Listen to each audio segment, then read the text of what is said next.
Howdy there, friends and neighbors. I am just Rob, and today we are back talking about manga. But before I start, I just want to state two things that I forgot to state in the last video. One of that is, I am so sorry if I'm mispronouncing manga artist and author names. I really am. I am truly awful at doing that.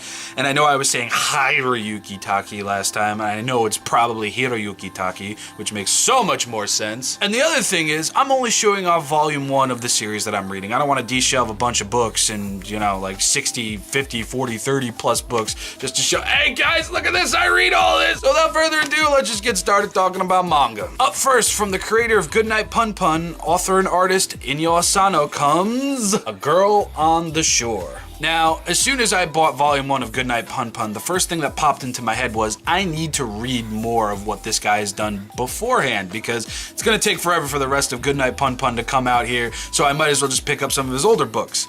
And so far, I have just picked up A Girl on the Shore. Now, when I first saw A Girl on the Shore, I thought, okay, it's gonna be a romance story. And I was half right. It's a romance story, but it goes places that I really wasn't expecting, and I totally didn't know that this was an 18 and up book when I first bought it.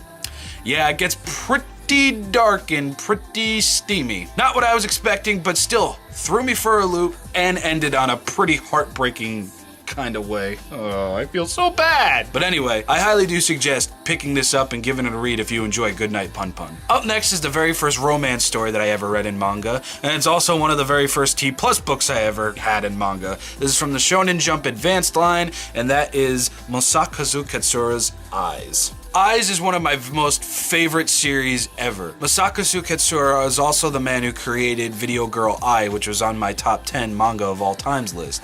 This follows up to it so very closely. The love story is so sweet. It's got such a great cast of characters in there.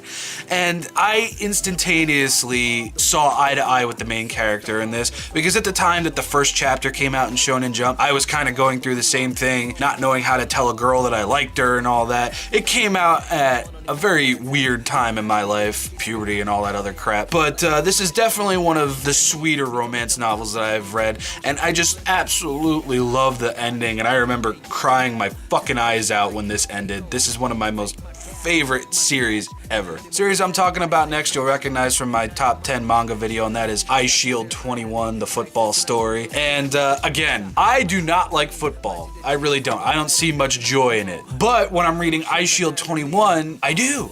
I really enjoy everything that was put into this story. I really love the attention to the detail that both the author and the artist put into making this story. I really need to watch the anime. This is a fantastic story. I love its core message, and the action in this, fantastic. Up next, from the creator of Dragon Ball Z, Akira Toriyama, comes Cowl. Now, Cowl is the story of a bunch of monster kids that are setting out to save their village from the dreaded monster flu. And it's got that very vintage Akira Toriyama humor in there from the Dragon Ball series, or even Dr. Slump. The first chapter was printed in Shonen Jump, and one thing that I like about that is that that chapter is included in this book, and it's all in color.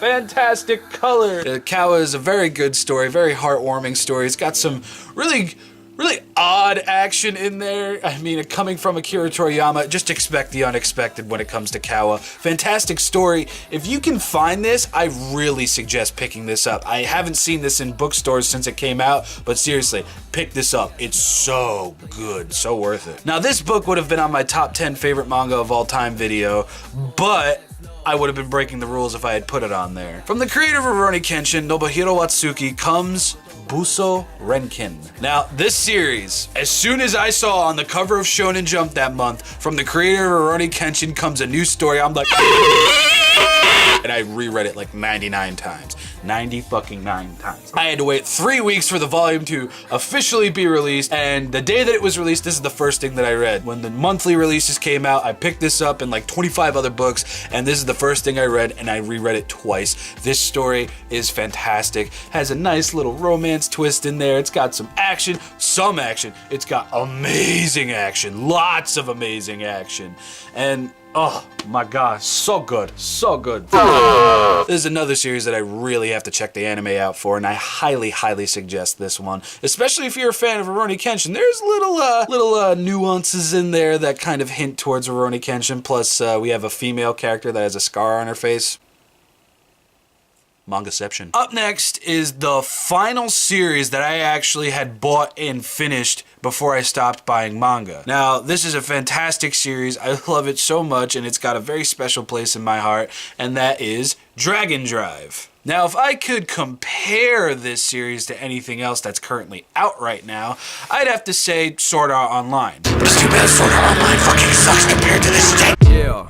Just a little joke there, please don't anybody get mad. So this is a story about our main character, Reiji Ozora. Reiji is basically a wimpy, kind of a loser, lazy character, and he gets thrown into a game where personality traits are like all categorized and everything, and they form in the game world as your dragon. And of course, when he gets thrown into the game, he gets this wimpy little dragon right here. But things do turn around. There are two major arcs in this story, and it's got a lot of great humor. Again, lots of great action. Oh my god, the giant dragon parts when they get all fucking Digimon'd out and everything. It's fantastic, and it's so good. Very short series, only 14 volumes. Definitely recommend checking it out. You'll remember this as number 10 from my top 10 favorite manga video, and that is Yu-Gi-Oh! Now, it is thanks to this series at all that I even started reading manga when I was a kid. When I first picked this up, the Yu-Gi-Oh! Craze in the schools was on full high alert. Everybody was watching the cartoon. Everybody was buying the cards, the toys, the t-shirts, the skivvies,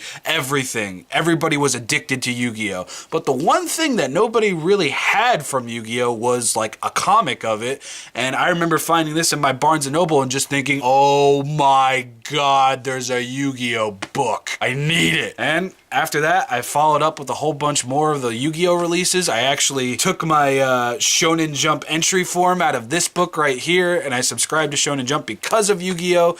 And I still back up what I said in my top 10 favorite manga video. So much better than the first season we got here in America. Oh, so much better attention to the characters and their backstories, because when season 1 in America starts up, it's just like, oh, okay, we're just going to flash back to when Joey and Tristan were total cocks to Yugi. All 7 volumes show what happens before the whole Duelist Kingdom arc that started here in America. So I do recommend checking this out. Yeah, there's like a whole bunch of collected versions of this. I'm pretty sure that you can get like a big thick ass book for like $12 that has all 7 volumes in it. Definitely give it a shot. Up next, Rosario Vampire. Now, when Shonen Jump first showed off the first chapter of this series in the magazine, I really wasn't all too convinced about it. I'm just like, it's just another guy that gets surrounded by girls and everything. And that's essentially what it is. But that month when I went to go pick up all the new manga that was coming out, I saw it, I sat down with it for a couple of minutes. I'm like, you know what? I'm going to give it a shot. And it's got great characters in here. The main character makes me laugh so much. And I just love the story of it. I like the fact that this kid is basically getting the short end of the stick, and he's getting thrown into a high school that's basically for monster teenagers. It showcases a lot of interesting conflict, and oh man, the way season 1 ends for the manga is fantastic. I still have to complete season 2. Definitely check Rosario Vampire out. I have to check the anime out as well. And last up on today's video, you'll recognize this from the top 10 manga video, and that is Shaman King. Shaman King is one of my favorite manga of all time. I reread the series almost every year. Like, I plan on rereading it once the spring starts. I love Shaman King. Such a beautiful sense of fantasy and action and adventure. I loved the anime. I wish they would just fucking re-release the anime on Blu-ray already. But yes, this is one of my most highly suggested series ever. I love this story. I love the characters. I don't particularly like how it ends, and I wish Hiroyuki Taki would just release Shaman King Flowers in America. But for whatever reason, we're not getting that, and that's not happening, and that makes me a sad panda. Bye! Well, everybody, hope you enjoyed the video. I've got more manga to talk about in the coming videos. I think we're at least gonna get up to like 4 or 5 parts of this, so can't wait to do that. At the end of my Pep Get Physical micro review video, I said that I would be coming back on Thursday for a record review. Unfortunately, there was some technical difficulties with my brain. I recorded the video, and I accidentally deleted it all. So sometime later next week, I'll redo that entire review. I've got notes and everything, so it's fine. I have a very claustrophobic schedule next week because lots of stuff are coming in the mail and I gotta do reviews and unboxings of it. It's gonna be fun. So I hope you're looking forward to that. I know I'm looking forward to that. But until that time comes, I'm just Rob of Crazy Cowlix, and I will see you all in the next video.